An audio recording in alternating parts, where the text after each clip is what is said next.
안녕하세요, 한청입니다. 자, 책임근제 에센셜 1강 시작해 보도록 할게요. 자, 1강 역시 프리뷰 진행을 하도록 하겠습니다. 자, 책임근제 우리 1차 때 보험계약법 하면서도 굉장히 좀 중요하게 다뤘습니다. 1차 때 강조했던 것은 이제 피해자 보호의 기능부터 이제 시작을 해서 그래서 법률상 배상 책임을 담보하는 보험이다. 라는 이제 포인트를 가지고 했었는데요. 그러면 이제 2차에서는 우리가 어떤 포인트를 가지고 공부를 해야 되는지 그 이야기를 시작을 해보도록 하겠습니다. 자, 일단 책임보험이라는 거 항상 제가 삼각형을 그려라 라고 말씀을 드렸죠. 자, A씨가 있습니다. A씨가 이제 우리 보험에 가입한 피보험자다. 보험에 가입을 했어요. 자, A씨가 어떠한 행위, 이제 자동차를 예로 들어볼까요?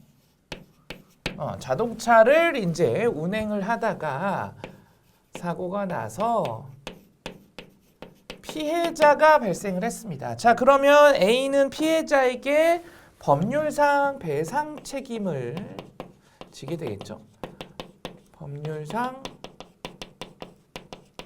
배상 책임을 지게 됩니다. 자, 이 법률상 배상 책임은 예를 들면 피해자의 손해가 100이에요. 그러면 A가 피해자에게 지는 책임도 이제 100이란 얘기겠죠. 그래서 A는 자기 재산에서 피해자에게 100만큼을 배상을 해야 됩니다. 그렇죠? 그런데 A는 지금 뭐가 가입이 되어져 있어? 보험이 가입이 되어져 있는 거죠. 그렇죠? 그러니까 이런 식으로 배상을 하면 A, 피보험자는 재산상의 손해를 입게 되고 보험회사로부터 이 재산상의 손해를 보험금으로 보상받는 거, 이것이 책임보험이었습니다. 기본적으로. 그렇죠? 그리고 실제적으로 이제 피해자 보호의 기능이 있다 보니까 뭐가 가능한 거예요? 직접 청구가 가능하다. 그래서 이제 받을 수가 있는 거죠. 그렇죠? 자, 그러면 우리가 이제 한 단계 더 나아가면 이 정도까지를 배웠습니다. 쉽게 얘기하면.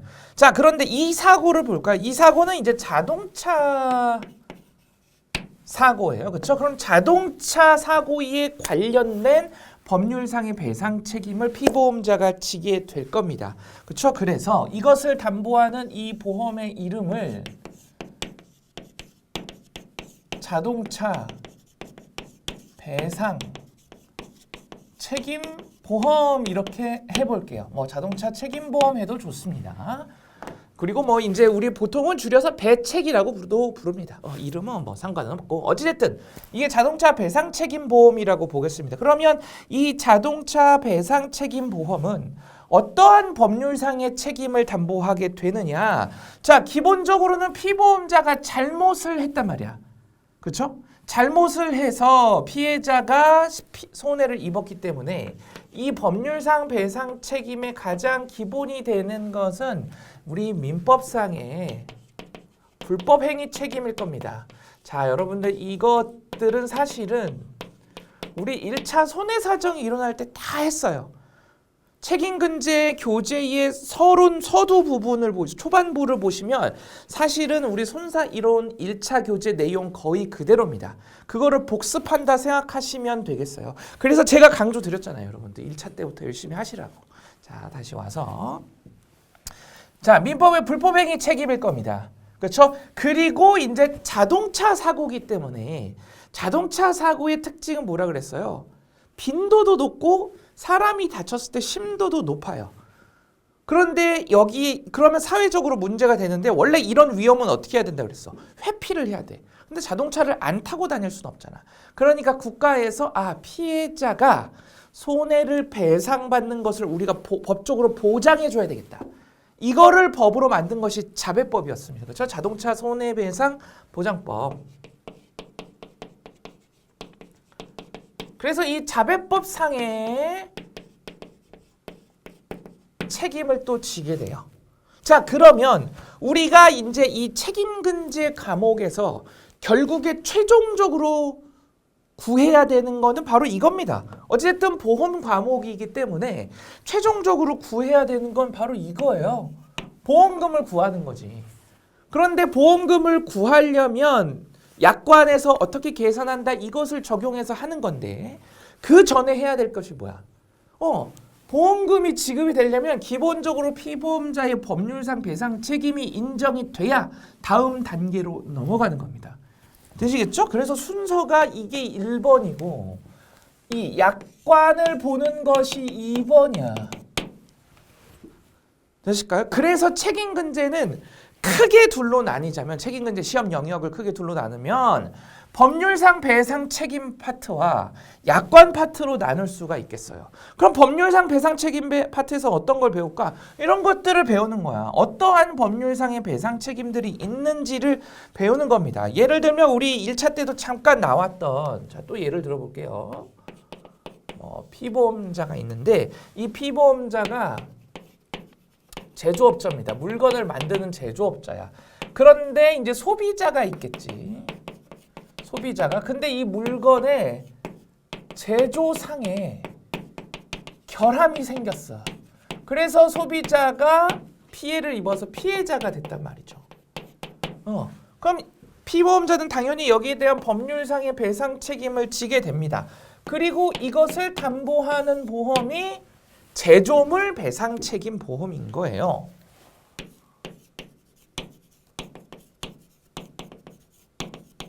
너무 쉽지? 그러면 여기에 적용되는 법은 뭘까? 여기에 제조물 책임법이라고 있습니다. 이거 너무 중요하고요. 2차 시험은 여러분들 제가 항상 말씀드리잖아. 주관식이고 문항수가 몇 개 안 돼. 그러다 보니까 사실은 반복되는 문제가 나오기 힘들다. 1차는 40문제고 객관식이고 절대평가이기 때문에 반복되는 문제가 나올 수밖에 없습니다. 40문제를 매년 새로운 문제를 낼 수가 없어. 그렇죠? 그럴 필요도 없고. 하지만 2차 시험은 문항수도 적고 상대평가고 하다 보니까 반복되는 문제가 나오기 힘듭니다. 그럼에도 불구하고 반복되는 문제가 있다면 바로 이 제조물 책임이에요. 나중에 우리가 강조해서 배울 거예요. 자, 어찌됐든. 즉 우리가 지금 보이는 것은 크게 시험은 일단은 법률상의 배상 책임과 약관으로 나뉘고 법률상의 배상 책임 파트에서는 어떠한 법률상의 책임이 있는지를 우리가 배우는 거구나. 그래서 일단은 사례 문제가 나왔을 때 이것이 어떤 법률상의 배상 책임 부분을 적용시켜서 책임이 있냐 없느냐를 우리가 판단할 수 있어야겠구나로 가는 겁니다. 되시겠죠? 그리고 자동차 보험은 4과목이 자동차 보험이잖아요. 자동차 보험은 쉽게 말하면 딱 이것만 배우는 거야. 장점은 뭐야? 범위가 짧지. 단점은 요거 하나만 갖고 하니까 깊이가 깊어요. 그러니까 자동차 보험을 또 어렵게 느끼시는 분들이 계시지. anyway, 근데 책임근제를 하고 나면 오히려 조금 더 재밌게 보실 수 있는 게 또 자동차 보험입니다. 그때 가서 또 하도록 하고 자, 시험 입장에서 그럼 이거를 제가 다시 한번 정리를 해볼게요.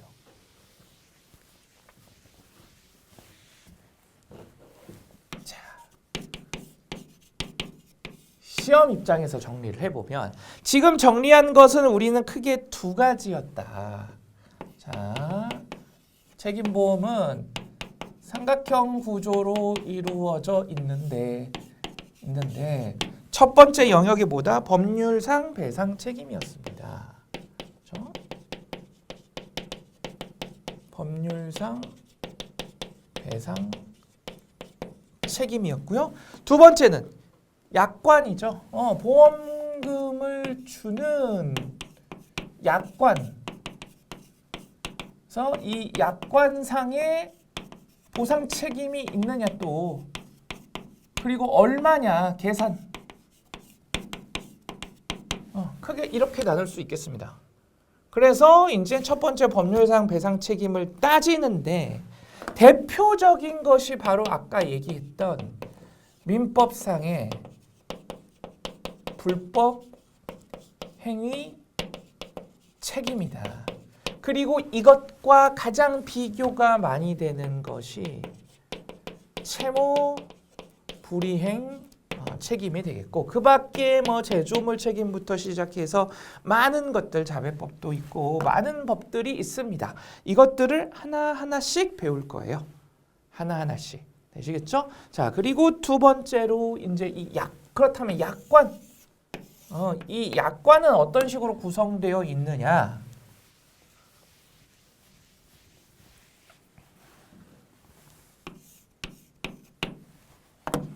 자, 시험에서는요, 기본적으로 크게 둘로 나눌 수가 있습니다. 그냥 일반적인 배상책임보험이라고 제가 그냥 이름을 붙일게요. 일반이라고. 그리고 또 하나를 뭐라고 붙일 거냐면 근제라고 붙여보겠습니다. 우리 책임 근제할 때 근제. 근제가 뭐냐? 근로자 재해 보장 책임보험이에요. 근로자 재해 보장 책임보험입니다. 말 그대로 이제 근로자가 재해를 입었을 때 사업주가 거기에 대한 책임이 있죠. 그것을 담보하는 보험이 근제입니다. 그러다 보니까 아무래도 다른 배책과는 조금은 성격이 다르겠죠. 그래서 일단은 이렇게 크게 둘로 나눈 거예요. 둘로. 자, 그럼 일반도 이제 둘로 나눠집니다. 하나는 개인, 또 하나는 이제 기업 차원에서의 영업 배책 이렇게 나눌 수가 있습니다. 그래서 개인은 말 그대로 여러분들이 이제 보통은요. 여러분들이 갖고 계신 보험에는 일상생활 배상책임보험이라고 해서요. 여러분들 아마 들고 계실 거예요. 보통은 여러분들이 갖고 계시는 뭐 종합보험이나 뭐 종신보험이나 이런 보험들이 특약으로 가입된 경우들이 많이 있습니다. 그냥 이건 뭐야? 내가 일상생활을 하다가 내가 남에게 피해를 입혔다면 그 피해를 담보하는 것이 이제 일상생활 배책입니다. 그러면 그것의 주요 가입자는 개인이 되겠지. 개인. 그렇죠? 그럼 이거는 사실은 큰 영역은 아닙니다. 그냥 간단하게 우리가 공부할 수 있는 부분인데 큰 영역은 뭐겠어? 그치? 기업이 가입하는 영업배상책임보험. 기업이 영업활동을 하다가 피해자가 발생했을 때 그것을 담보하는 거죠. 그러면 이 영업배책은 또 크게 둘로 나뉩니다. 첫 번째는 약관이요.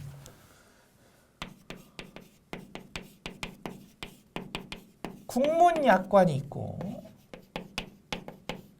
영문약관이 있습니다. 이 영문약관을 CGL이라고 합니다. 이거를 비교하는 것도 배울 거예요. 그러면 이렇게 생각하시면 됩니다. 왜 두 개가 있어요? 우리 영업을 국내에서만 하나요? 해외에서도 하고 해외 기업이 국내 들어오기도 하고 그렇죠? 그러다 보니까 영업배책 같은 경우에는 국문약관과 영문약관 둘로 구분이 되어져 있고요. 어찌됐든 영업배책에는 어떤 것들이 있느냐? 자, 이것도 그냥 제가 첫 번째는 일반으로 분류를 해볼게요. 그냥 일반적인 영업배책. 그러면 그 다음부터는 조금 특별한 게 나오겠죠? 특별한 게 뭐냐면 전문직 배책이라고 있습니다. 굉장히 이것도 중요해요. 예를 들면 뭐 의사 배상 책임보험, 뭐 병원 배상 책임보험 이런 것처럼 전문직 활동을 하다가 배상 책임이 발생하면 그것을 담보하는 거고요. 그 다음에 아까 우리가 잠깐 나왔던 제조물 배책 이것도 굉장히 중요하겠고 그 다음에 또 시험에 잘 나오는 것이 바로 가입을 강제시켜 놓은 배상 책임보험들이 있습니다. 예를 들면 이 영업 활동을 하는 데 있어서는 이거는 굉장히 공공의 위험을 야기시킬 수 있는 사업들이야.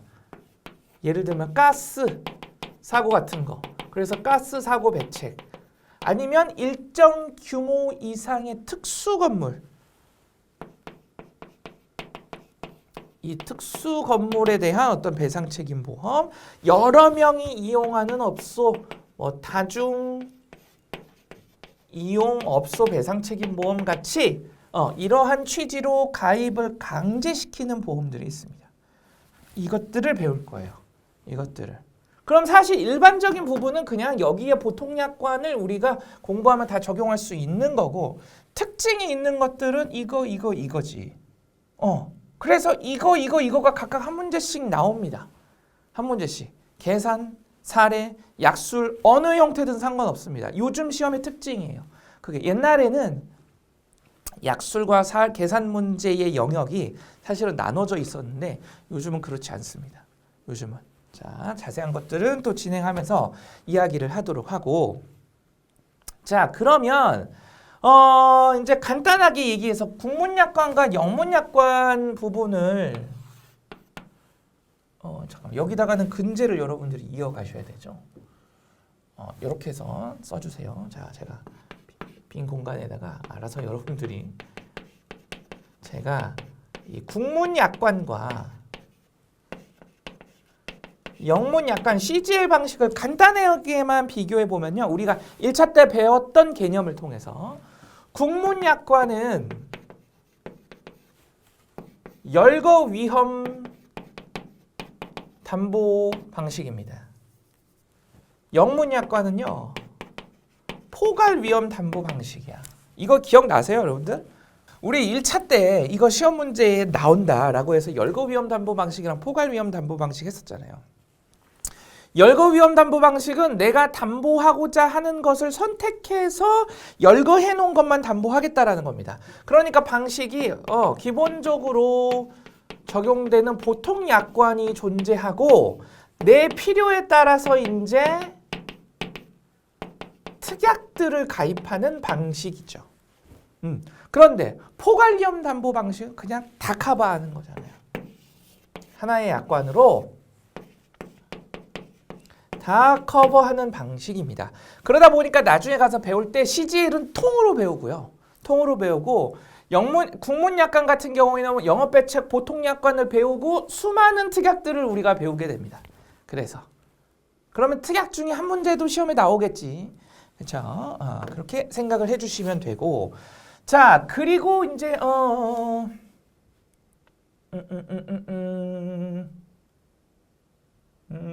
네, 그러면 이제 근제로 넘어가 볼까요? 근제로.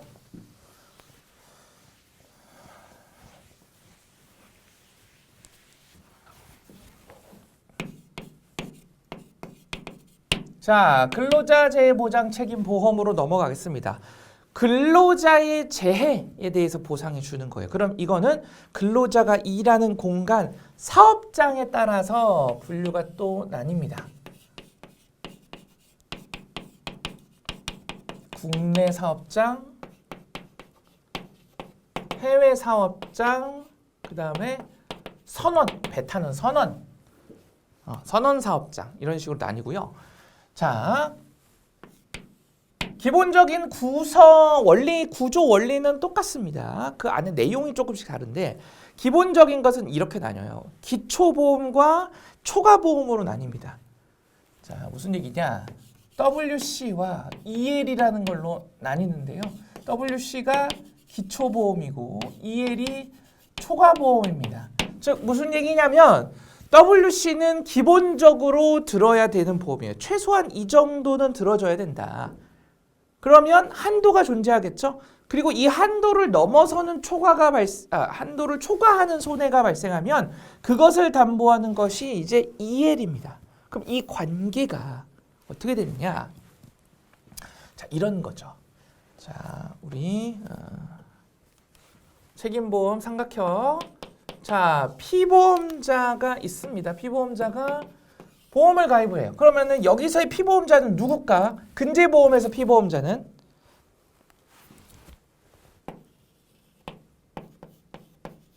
근로자가 업무상의 재해를 당한 거죠. 업무상의 사고를 당한 거야. 그때 보상해 주는 게 근로자 재해보험입니다. 그러면 피보험자는 누굴까? 어떤 책임을, 근로자에 대해서 책임을 지고 있는 사람일 거 아니야. 법적인 책임을. 사업주. 그래서 사업주가 기본적으로 피보험자가 됩니다. 그럼 제가 이제 국내 사업장을 예로 들어보면 국내 사업장은 기본적으로 근로기준법이라는 것이 있습니다. 그래서 근로자가 업무상 재해를 입으면 사업주는 자기 재산에서 근로자의 요양을 도와야 돼요. 그것이 근로기준법상의 책임입니다. 근로기준법상의. 되시겠죠? 이것을 담보하는 것이 WC, 기초보험입니다. 그래서 근로기준법상의 보상 기준들이 마련이 되어 있어요. 그러면 그 보상 기준을 초과하는 손해가 발생했어. 예를 들면 근로자의 손해가 3억이야. 근로기준법에 따르면 1억까지밖에 못 해줘. 그럼 2억이 초과되니까 그것을 위해서 이해를 가입을 하는 구조입니다. 그렇죠? 우리 마치 1차에서 자동차 보험할 때 배웠던 대인배상 1과 2의 구조죠.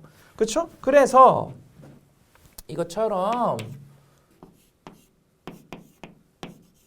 WC와 EL로 구분이 됩니다. 이렇게. 자, 그럼 해외를 볼까요? 똑같아. 기본적인 구성은 똑같습니다.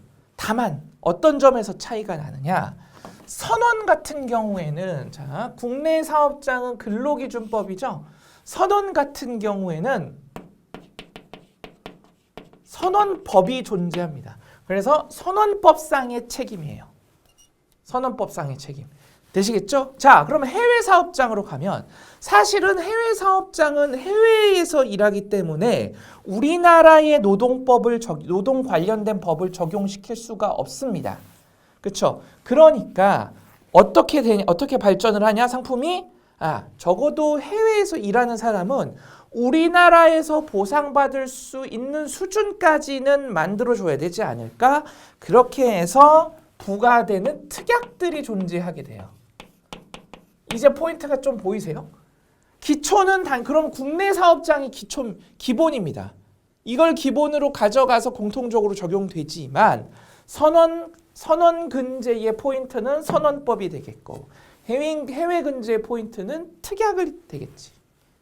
이것들이 공부할 때의 포인트가 되겠고 그러면 국내 사업장에 제일 많이 나오니까 국내 사업장 예를 들어서 계속 가보도록 할게요. 자, EL은 초과보험이라고 했습니다. 그럼 WC는 기초보험이에요. 그런데 사실 이거 국내예요. 자, 국내라고 치면 국내에서는요 WC를 가입할 필요가 없습니다. 왜냐면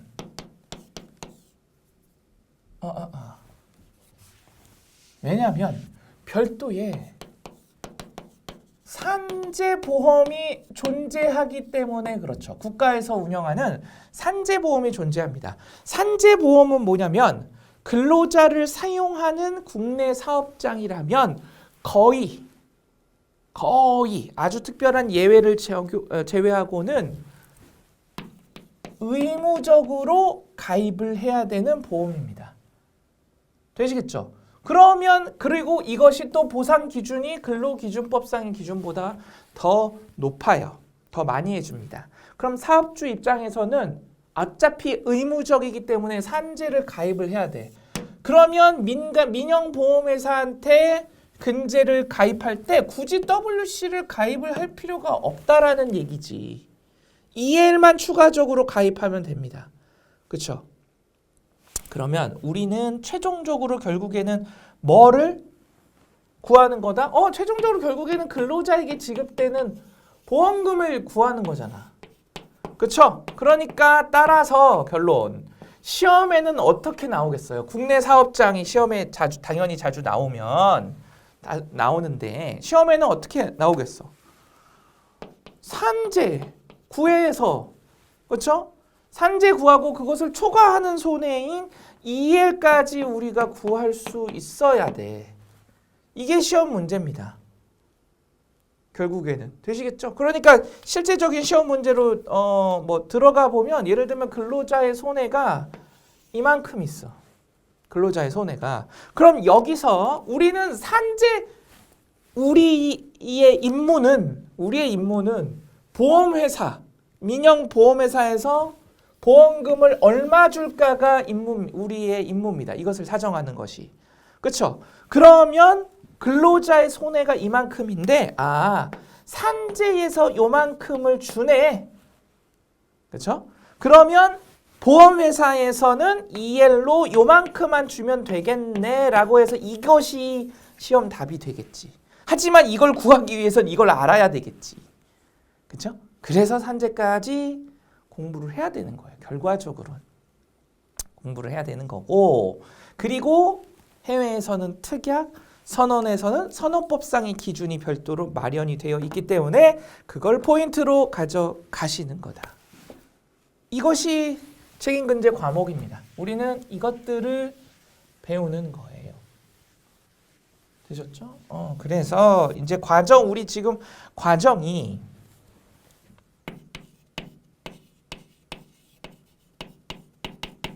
에센셜, 드릴, 파이널, 모의고사 이런 식으로 진행이 됐죠. 그래서 에센셜에서는 가장 기본이 되는 거 뭐였어요? 첫 번째 해야 될 것이 바로 법률상의 배상 책임이었습니다. 법률상의 배상 책임. 그리고 또 뭘 배워야 돼? 약관을 배워야지. 약관. 에센셜을 이렇게 할 거고요. 드릴 가서 이제 사례 이걸 가지고 계산 그리고 기타 특약들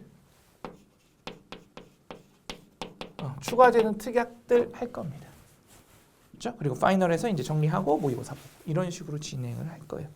되셨죠? 그래서 여러분들도 이렇게 생각을 해주시고 지금 이번 시간에 배운 걸 여러분들 시험 이거 끝나고 자 제가 항상 1차 때부터 복습하는 방법 말씀드렸잖아요. 시험 강의가 끝나면 바로 책 덮어. 그 다음에 그냥 빈 종이에다가 배웠던 거를 쭉 끄적여 보는 거예요. 내가 키워드가 나오는지 그 다음에 키워드가 목차에 맞게 강의의 내용에 맞게 내가 배열이 잘 됐는지 즉 이걸 보면 뭐를 알 수 있냐면 내가 강의를 집중해서 들었냐 안 들었냐 그리고 내 머릿속에 뭐가 남아있느냐 이것을 알 수가 있습니다. 그렇죠? 그럼 이 공부 방법은 2차에 가면 진짜 효과를 발휘해요. 2차는 결국에는 빈 종이에다가 내가 써내려 가야 됩니다. 그렇죠? 목차부터 시작해서 답안을 내가 완성을 해야 돼. 그러려면 키워드가 일단 나와야 되지. 왜 키워드가 문장 아무리 막 적으면 뭐해? 키워드가 없으면 점수를 못 줘. 그러니까 키워드가 나와야 돼. 두 번째는 이 키워드가 답안으로 작성이 돼야 돼. 이 두 가지가 필요한 거잖아요. 2차 시험에서는. 그렇죠? 그 복습 방법입니다. 그 복습 방법. 그러니까 처음에 복습하실 때는 문장으로 하실 필요가 없어요. 그렇게도 못합니다. 여러분들. 문장으로 하실 필요가 없고 그냥 딱 책 덮고 이번 시간에 키워드가 뭐였지? 그림이 어땠지? 이것을 쫙 한번 해보세요. 그래서 내가 두 가지를 점검하는 거예요. 키워드가 나왔느냐? 내가 복습을 할 때 키워드가 나왔느냐? 이 키워드가 흐름에 맞게 순서대로 내가 지금 썼느냐? 이렇게 해서 복습을 하시고 다음 강 넘어가시고 하시면 될 겁니다. 그렇게 하셔야 됩니다. 하셔야 되고 이번 시간에는 특히나 한번 진짜 해보세요. 이 폴더 지금 쉽게 말하면 우리가 컴퓨터 폴더를 지금 딱딱딱딱 만든 겁니다. 폴더를. 그래서 앞으로는 이 폴더를 하나씩 채워가는 과정이에요. 그러면 이 폴더가 머릿속에 여러분들 딱 폴더 체계가 머릿속으로 들어와 있으면 훨씬 외우기가 쉽습니다. 구조가 잡혀 있으니까. 되시겠죠? 그래서 이번 시간 복습은 특히나 좀 더 해주시면 좋겠다라는 거. 아셨죠? 네. 그렇게 정리하도록 할게요. 다음 시간에 이어가도록 하겠습니다.